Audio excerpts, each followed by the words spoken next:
دیکھیے نماز پڑھتے ہیں، ہم روزہ رکھتے ہیں، حج کرتے ہیں، عمرہ کرتے ہیں، زکوٰۃ دیتے ہیں، بہت سارے اعمال خیر عبادت کے لائن سے، معاشرتی لائن سے، عقائد کے لائن سے ہم کرتے ہیں، کر گزرتے ہیں، مگر اس کا علم نہ ہونے کی بنیاد پر ہم اس عمل کا مکمل ثواب حاصل نہیں کر سکتے۔ جب علم ہوگا، معلومات حاصل ہوگی کہ شریعت کا اس میں کیا حکم ہے، تو یہ شریعت والا راستہ طے کرنے کے لیے علم کا ہونا ضروری ہے۔ علم سے مراد یہاں وہ علم ہے دین کا علم۔ شریعت کی نگاہ میں وہ پروفیسر، وہ ڈاکٹر، وہ پی ایچ ڈی کیے ہو، وہ تعلیم یافتہ جس کے تعریفوں کے پل دنیا میں باندھے گئے ہوں، اگر وہ شریعت کی بنیادی باتیں جیسے عقائد ہیں، عبادات ہیں، معاملات ہیں، معاشرت ہے، اخلاق ہے، یہ 5 باتوں کا علم اگر اسے نہیں ہے، بنیادی طور پر اس کا عقیدہ صحیح ہونا چاہیے۔ اگر عقیدہ بگڑا ہوا ہے تو اس کا عمل قابل قبول نہیں ہے، کیونکہ بھلے اچھے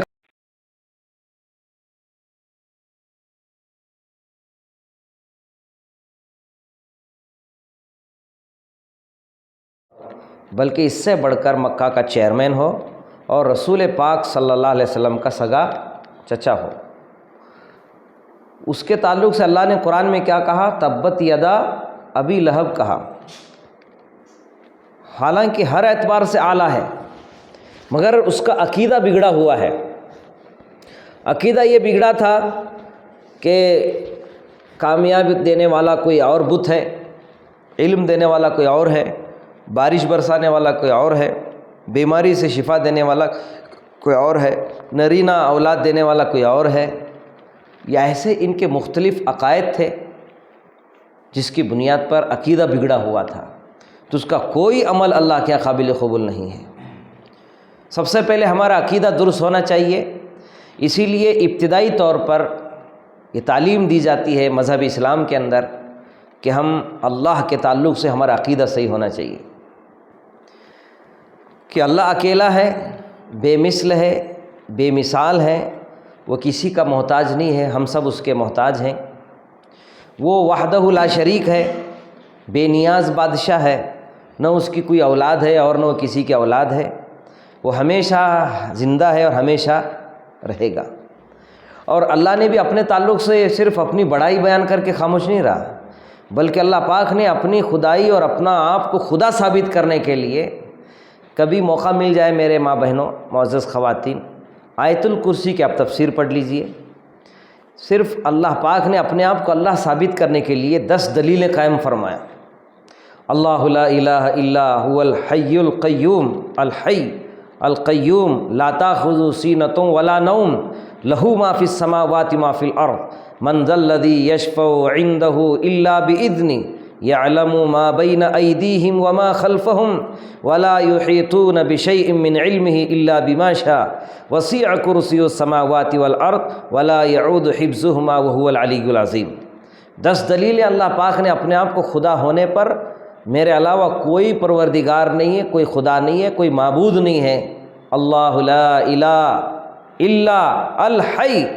سب سے بنیادی طور پر اللہ نے اپنے آپ کو خدا ثابت کرنے کے لیے پہلی دلیل جو قائم فرمائی کہ میں زندہ ہوں، میں زندہ ہوں۔ دیکھو جسے موت آتی ہے نا وہ مخلوق ہو سکتا ہے، خدا نہیں ہو سکتا ہے۔ جسے موت آتی ہے وہ مخلوق ہے، وہ خدا نہیں ہو سکتا ہے۔ تو میرے معزز خواتین، ہمیشہ زندہ رہنے والی ذات اللہ کی ہے۔ دیکھو ہم اور آپ زندہ ضرور ہیں، آپ جتنے ہم یہاں بیٹھے ہیں، ہمارے ساتھ مفتی صاحب، حافظ صاحب اور دیگر احباب بھی یہاں بیٹھے ہیں، اور آپ تمام ماں بہنیں یہاں بیٹھی ہیں، تو ہم زندہ تو ضرور ہیں، ہم آئے ہیں بعد میں، مگر ہمارے جانے کی تاریخ اللہ پہلے ہی طے کر دیا ہے۔ ہم کب مریں گے یہ تاریخ پہلے ہی طے ہو چکی ہے، مرنے کی تاریخ پہلے پرنٹ ہو چکی ہے۔ اچھا یہ بات بھی اللہ کی شان دیکھیے کیسے عجیب ہے، ہم لوگ آنے کی دنیا میں ایک ترتیب ہے. کیا مطلب؟ ماں سے پہلے بیٹی دنیا میں کوئی آتی ہے؟ باپ سے پہلے بیٹا کوئی دنیا میں آتا ہے؟ مگر جانے کی کوئی ترتیب نہیں ہے. دیکھو دادا موجود ہوتے ہیں، دادی موجود ہوتی ہے، پوتری چلی جاتی ہے. دادا موجود ہوتا ہے، پوترا چلے جاتا ہے. آنے کی ترتیب ہے. معزز خواتین، جانے کی کوئی ترتیب نہیں ہے. ہم سب کو ایک دن دنیا چھوڑ کر جانا ہے، جسے ایک نہ ایک دن ضرور مرنا ہے. اللہ والے کہتے ہیں دنیا میں آنے کا مطلب یہ ہے کہ ہم ایک دن مرنا ہے. گاڑی میں سوار ہونے کا مطلب کیا ہے؟ کہیں نہ اترنا ہے. پلین میں، ٹرین میں، بس میں، گاڑی میں سوار ہونے کا مطلب ہی یہی ہے کہ ہم کہیں نہ کہیں اترنا ہے. تو گاڑی میں سوار ہونے کا مطلب، یعنی دنیا میں پیدا ہونے کا مطلب یہ ہے کہ ہمیں ایک دن مرنا ہے. بہت سے لوگ کہتے ہیں حضرت مفتی صاحب مرتے مرتے بچ گئے مرتے مرتے بچ گئے. تو اللہ والے کہتے ہیں بھئی بچتے بچتے مرنا ہی ہے.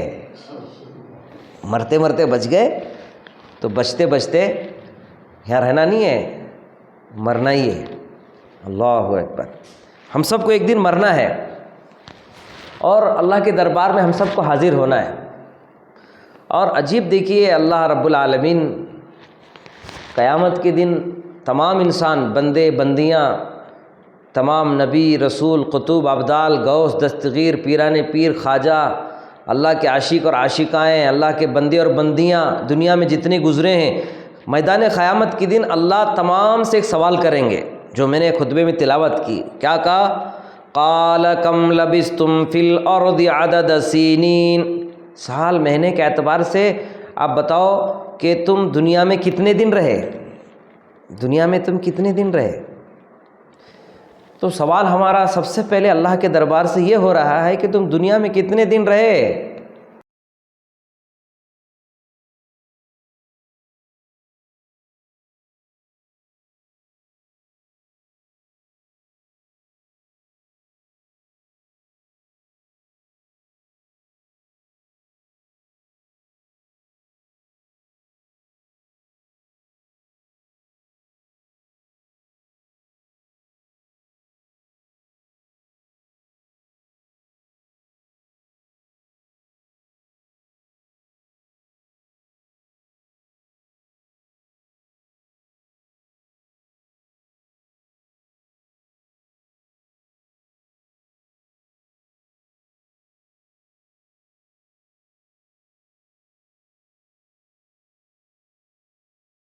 دربار میں جب ہم یہ کہیں گے تو اس سے پتہ چلتا ہے کہ دنیا کی زندگی ایک دن یا ایک دن سے کچھ کم کی ہے. اسی لیے بعض اکابر علماء سے آپ کبھی قصص النبی پڑھیں گے، اس میں ایک لمبا واقعہ حضرت نوح علیہ السلام کا آپ کو ملے گا. اپنے بچوں کو سنانا چاہیے انبیاء علیہ الصلاۃ والسلام کے واقعات کو، صحابہ کے واقعات، اولیاء اللہ کے واقعات، اپنے اکابر بزرگان دین کے واقعات سنانا چاہیے. تو حضرت نوح علیہ الصلاۃ والسلام کے واقعات اگر آپ پڑھیں گے قصص النبیین میں، سب سے زیادہ لمبی عمر پانے والے حضرت نوح علیہ السلام، 1350 سال. جب ان کا انتقال ہوا تو ان سے پوچھا گیا کہ آپ کو دنیا کی زندگی کیسے لگی؟ تو حضرت نوح علیہ الصلاۃ والسلام نے فرمایا میرے پروردگار، ایسا لگا کہ ایک مکان ہو جس کے 2 دروازے ہوں، ایک میں سے داخل ہوا دوسرے سے نکل گیا. ایک میں داخل ہوا دوسرے سے نکل گیا. اللہ اکبر. کتابوں میں یہ بھی واقعہ لکھا ہے، حضرت موسیٰ علیہ السلام کے زمانے میں ایک عورت روتے ہوئے آئی اور آ کر حضرت موسیٰ علیہ السلام سے شکایت کی کہ حضرت آپ نبی اللہ ہیں، اللہ کے رسول پیغمبر ہیں، آپ دعا فرمائیے، میری جو نرینہ اولاد ہے، میرے لڑکے، وہ پیدا ہوتے ہی چند سالوں میں مر جاتے ہیں. تو حضرت موسیٰ علیہ السلام نے پوچھا کتنے دن باقی زندہ رہتے ہیں؟ تو اس ماں نے کہا کہ وہ بالغ بھی نہیں ہوتے کہ انتقال کرتے ہیں. بنی اسرائیل میں بالغ ہونے کی جو مدت تھی وہ 350 سال کی تھی. 350 سال کی عمر ہوتی ہے 300 سال کی عمر ہوتی ہے وہ انتقال کر جاتے ہیں۔ حضرت موسیٰ علیہ السلام نے کہا اللہ کی بندی تیرے بچے تو 300 سال 350 سال زندہ رہتے ہیں۔ ہاں، تو اس ماں نے کہا کہ حضرت آپ میرے اولاد کے لیے آپ دعا کیوں نہیں کرتے؟ تو حضرت موسیٰ علیہ السلام نے کہا کہ تیری اولاد تو اتنے سال زندہ رہتی ہے، میں اپنی کتاب میں اور اس امت کو دیکھ رہا ہوں، اس امت کے فضائل، اس نبی کی زندگی، اس نبی کے حالات اور اس نبی کی امت کے جو فضائل ہیں وہ میرے کتاب میں لکھا ہوا ہے۔ میں دیکھ رہا ہوں کہ ایک زمانہ آئے گا حضرت محمد صلی اللہ علیہ وسلم کی امت کو بہت مشکل سے 50 یا 60 یا 60 یا 70 سال کی زندگی ملے گی۔ اچھا، اور وہ 60 سال 70 سال میں کیا کریں گے؟ اس میں بچپنا ہے، جوانی ہے، بڑھاپا ہے، کاروبار ہے، تجارت ہے، ملازمت ہے، سفر ہے، حجر ہے، غم ہے، خوشی ہے، وہ اسی میں نمازی بنتے ہیں، حاجی بنتے ہیں، دائی بنتے ہیں، اور ماشاءاللہ اسی میں کسی کے شوہر بنتے ہیں، کسی کی بیوی بنتی ہے، کسی کی ماں بنتی ہے، کسی کی بہن بنتی ہے، کسی کی چاچی بنتی ہے، کسی مسجد، کسی بستی، کسی علاقے کے وہ ذمہ دار بنتے ہیں۔ ہاں، سارا فلسفہ یہی 50-60 سال کی زندگی میں۔ وہ جو ماں درخواست کرنے جو آئی تھی موسیٰ علیہ السلام کے پاس، بولے نبی اللہ موسیٰ علیہ السلام اتنے مختصر زندگی میں یہ سب کام کریں گے؟ ہاں، یہ سب کام ہوں گے۔ جب یہ سب کام کرتے رہیں گے تو وہ مکان بھی بنائیں گے کہ نہیں بنائیں گے؟ مکان بھی تو بنائیں گے، کیا رہنے کے لیے مکان بنائیں گے وہ؟ تو موسیٰ علیہ السلام نے کہا صرف مکان نہیں بنائیں گے، اتنا اونچا مکان بنائیں گے کہ وہ آسمان کو چھو جائے۔ تو وہ ماں نے جو درد سے کہا ہے، اس امت کے فضائل سن کر 50-60 سال اتنا مختصر وقت میں یہ سب کر رہے ہیں، تو موسیٰ علیہ السلام سے اس ماں نے کہا کہ حضرت آپ میرے اولاد کے لیے نہیں میرے لیے دعا فرماؤ، اگر اللہ مجھے اس امت میں پیدا کرے، اگر میں اس امت میں پیدا ہو گئی تو میں کیا کروں معلوم؟ کیا کرو گے؟ تو کہا موسیٰ علیہ السلام نبی اللہ اس امت میں اگر میں پیدا ہو گئی تو میں سر سجدے میں رکھ کر 50 سال سبحان اللہ کہتے وقت گزار دوں گی۔ تو معزز خواتین، اللہ تعالیٰ قیامت کے دن ہم سے سوال کریں گے تو یہ دنیا کی زندگی ہمیں ایک دن سے کم محسوس ہوگی۔ اسی لیے ہمارے پیارے آقا حضرت محمد رسول اللہ صلی اللہ علیہ وسلم نے فرمایا، صحابہ نے بھی پوچھا تھا یا رسول اللہ ہم میں سب سے شانے اور دور اندیش سمجھدار کون لوگ ہیں؟ تو رسول اللہ صلی اللہ علیہ وسلم فرمائے میرے امت کے سمجھدار، عقل مند، دور اندیش وہ لوگ ہیں جن میں 2 چیزیں ہیں، اگر ہوں گے تو عقل مند ہیں، اگر یہ 2 چیزیں نہیں ہیں تو بیوقوف ہیں۔ صحابہ نے کہا یا رسول اللہ وہ 2 چیزیں کیا ہیں جس کی وجہ سے ہم عقل مند بن سکتے ہیں؟ تو رسول پاک صلی اللہ علیہ وسلم فرمایا 2 چیزیں جن کی زندگی میں ہیں وہ عقل مند ہیں، اور 2 چیزیں نہیں ہیں وہ بیوقوف ہیں۔ اللہ کے رسول صلی اللہ علیہ وسلم فرمایا پہلی چیز موت کو یاد رکھنا، موت کو یاد رکھنا، یاد کرتے رہنا۔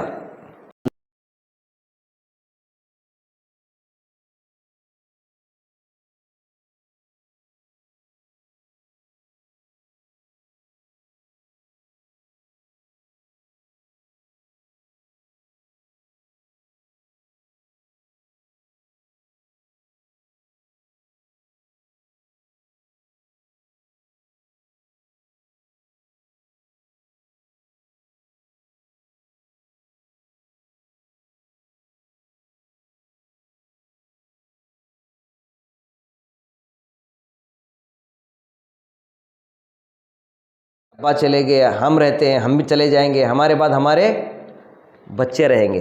تو اس سے پتہ چلا کہ یہ گھر کوئی ہمیشہ رہنے والا مکان نہیں ہے، یہ نہ مکان رہے گا نہ مکی رہے گی، یہ ایک مسافر خانہ ہے، یہ مسافر خانہ مکان، یہ مسافر خانہ ہے۔ ایک بادشاہ نے یا ایک نواب صاحب نے ایک بہت بڑا محل بنایا، نواب صاحب نے ایک بہت بڑا محل بنایا، اور محل بنا کر اعلان کیا کہ میرے محل کے اندر کوئی نقص، کوئی کاریگری جس میں عیب نکل سکتا ہو نکالے، ہم اس کو انعام دیں گے۔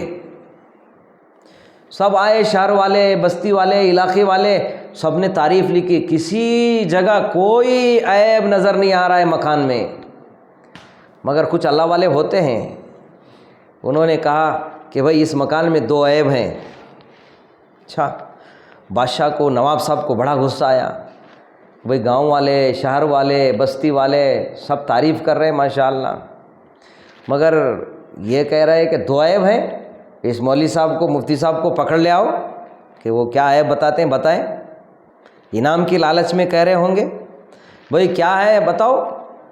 تو اس اللہ والے نے کہا کہ حضرت اس میں 2 عیب ہیں نواب صاحب، ایک تو یہ مکان ہمیشہ رہنے والا نہیں، دوسرا مکان میں رہنے والا بھی ہمیشہ رہنے والا نہیں، اس سے بڑھ کر عیب کیا ہو سکتا ہے، اس سے بڑھ کر عیب کیا ہو سکتا ہے۔